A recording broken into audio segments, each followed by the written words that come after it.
My family artifact is a newspaper article that takes us back to 1910, an exciting time not too long after the turn of the century. Many exciting things were happening. Cars and other technologies were being developed, newspapers had soared in popularity, and music like this did not exist yet.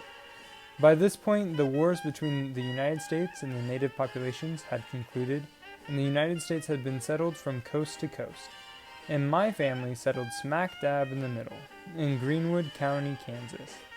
The East Coast was dominated by industrial jobs, and the Midwest was preoccupied with automobiles on the horizon. This left the Great Plains to facilitate agricultural jobs. My family followed suit in this, with my third great-grandpa, Henry Merhenke, immigrating to Kansas from Germany to farm and raise swine. His 3 sons are where we will pick up, but first we will get a better understanding of the context of the time. Cars in this time period were extremely new, with very few safety precautions. By 1910, they had just become accessible to the everyday Joe Schmo. In more urbanized areas, some traffic laws had been put into place, and a few of the cars actually had seatbelts. But in rural Kansas, safety was the last thing on their minds when automobiles first came to the public. The car that is involved with my family artifact is a 1910 Model 38 Overland touring car, while the one my great-great-granduncle purchased most definitely was not this fancy. It was the same model of car. In 1910, newspapers also soared in popularity as they were the only form of mass information output available to the public, with radio still not a household item for quite a while.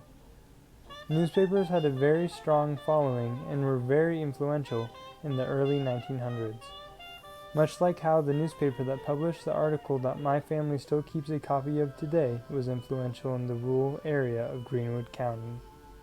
The article starts with my great-great-grandpa, Otto, his 2 brothers, Julius and Charles, and Julius's father-in-law, John Willis, going to buy a Model 38 Overland touring car in Kansas City. They made their way back to Greenwood County going southwest. Charlie was the primary driver because he had experience with automobiles. However, about a half a mile before Cherry Creek, Julius took a turn at the wheel. Before Cherry Creek, there is a curve in the road where Julius was unprepared and did not turn the wheel enough. This ran the car into a rotten guardrail.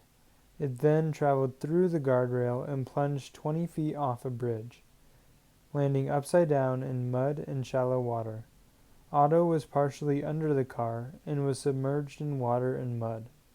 He was able to wiggle himself out from under the car and immediately went to try and rescue his brothers and his brother's father-in-law.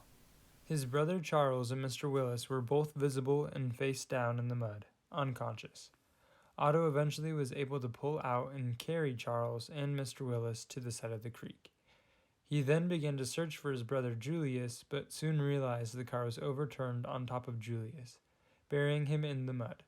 After frantically trying to get the car off of his brother, Otto climbed the embankment and began to cry for help. About a quarter mile away, members of the Eisenbart family heard Otto's cries and came to help. They sent out a general alarm to the vicinity, and 30 minutes after arriving got the car off of Julius Merhenke, who had already passed. John Willis and Charles Merhenke were carried to the Eisenbart home, where they were cared for until 3 doctors from the town Yates Center arrived. Mr. Willis died in the Eisenbart home 2 days later. Charles, Otto's brother, survived but sustained several severe injuries.